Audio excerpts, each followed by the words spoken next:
Hi, this is Jason Ocampo. I'm here with Lucy Bradshaw, executive producer of Spore. We're here at the Spore launch party at the brand new California Academy of Sciences in Golden Gate Park. It's amazing. But Lucy, congratulations. Spore's coming out this Sunday. Thank you so much. I mean, it's actually one of those exciting moments where our whole studio Maxis within Electronic Arts is just like ready to see what people do with the game that we've made. How long have you guys been working on Spore? Wow. I mean, really, Will's idea started formulating way back 7 years ago. I mean, he really kind of toyed with different ideas, and it took a while before we even managed to get a real team going on it because there was so much exploration of his concept. And then about, really 3 whole solid years of production, and that's a long time in game development time. I mean, how did he present this idea of Spore, and how long did it take for you guys to kind of wrap your head around this game that goes from basically Sims everything? Well, that was his first name for the game. In fact, he did a little box that was called Sims Everything, all the way down to the system requirements like qubits and all these kind of things. So it was really funny seeing that. But, his inspiration was the powers of 10. And Drake's equation, this idea that there might be alien life. And this idea that he wanted to sort of take you on this epic journey from cells, to this creature stage. These are really formed in his earliest kind of concepts.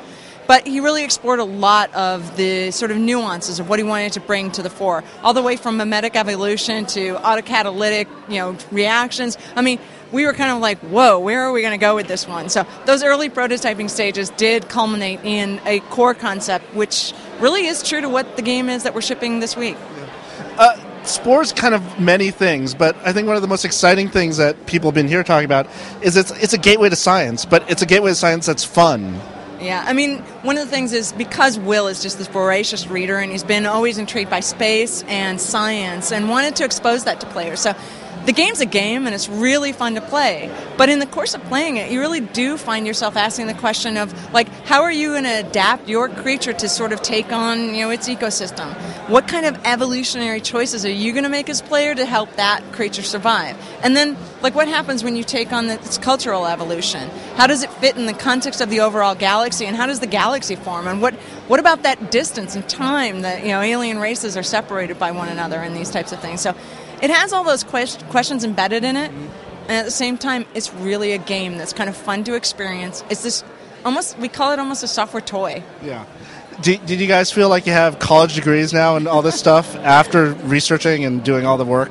It's funny. I mean, we do look at all of these things, and the team's always kind of been split on the sides of science and cute, and which one's going to kind of win out in terms of what we ultimately realize in the overall game. I think it's really it's a testament to the game and to Will's vision that players can ask themselves those questions, and yet the game's not heavy-handed. It really does feel like this magical experience where you have these really amazing creative tools, the creature creator and vehicle and building creator, where you get to make these things, and it's so easy to do, and you, even as not being an artist, you can make something that you're just absolutely astounded with. But the cooler part is that you can bring it to life and take it right into the game and play with it. I know you've showed it to scientists, you've talked to scientists. What did the scientists say? Well, honestly, they asked us questions about, the number of species and some of our ideas behind even, things like religion in the game, evolutionary theory, intelligent design. And I think the coolest part is, even talking about that, the fact that people are asking those types of questions is sort of what Will wanted to see happen.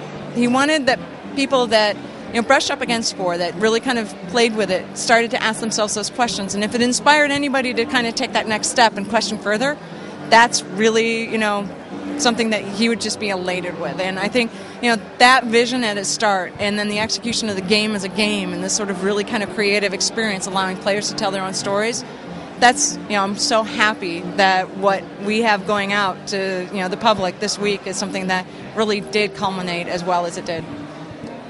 Tell me one thing about Spore you haven't told yet. Oh my gosh, I'm trying to think of something. We have these funny experiences during the course of development, and some of it is in playing with the AI and everything.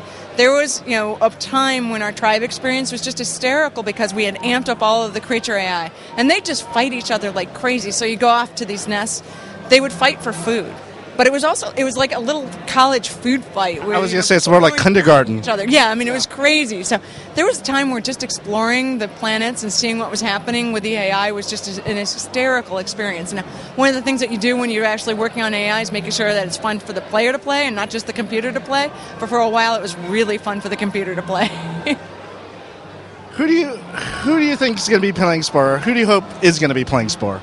Wow, I really hope that it's, my daughter, your son, the teenage, high school student, my mom who's 70 years old. Honestly, I hope it's, kind of stretches that gamut, because one of the things about what we tried to do was make it really accessible, make it something that, players might get a little something out of no matter what their motivation for play was, whether it was creativity, storytelling, or gaming, because it really does have that sort of gaming pushback and acknowledgement, as well as something that you can kind of just take an even lower key approach to and just make the toys and kind of experience.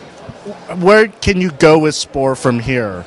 Oh, gosh, I can't wait to take advantage of some of the stuff that we built for Spore. I mean, what Chris Ecker did with the procedural animation and Andrew Wilmot and Ocean Quigley did in terms of the entire art and scale. So things that we're actually thinking about taking is, first of all, we can go deeper with any one of the game levels, and we can kind of have some fun with that. Parts packs. I mean, I don't know about you, but I've been playing with Spore for a long time, and I can't wait for some more eyes to use on my creature. So we'll have some fun with that and go thematic there. But more than that, it's like taking some of these creators and sort of broadening the scope of what the Spore universe kind of represents, and allowing players to take those toys into kind of different environments and see what that might be like. These are all directions that we really hope to push on and kind of take Spore beyond the boundaries of anything that you've kind of seen before. And is Will working on his next big project now that kind of Spore's in the tank? I don't, as long as I've worked with Will, I don't think there's ever been a time where there hasn't been like 6 or 7 or 8 or 9 or I don't even know how many things tumbling through his brain that he's thinking about, that he's so engaged with and can really bring to realization. He's pretty phenomenal to work with. He is the science teacher you wish you had, isn't he? He is, because he makes it so much fun and so interesting. I mean, I've been making games with him. I think I know more about city planning and about, sort of Maslow's, desires and everything than anybody on Earth might, but all in the context of making these games. And so now to be exposed to science in a way that was all about bringing this to sort of a game, it's just a fun endeavor. All right. Well, thank you very much, Lucy. Congratulations on it being done. Shipping this Sunday, That's absolutely correct. Yeah, and in fact, we have both the PC, the Mac, we have a Nintendo DS version, and even something for the mobile phone, iPhone, and iPod. You got everything covered. We do. All right. Thank you very much, Lucy.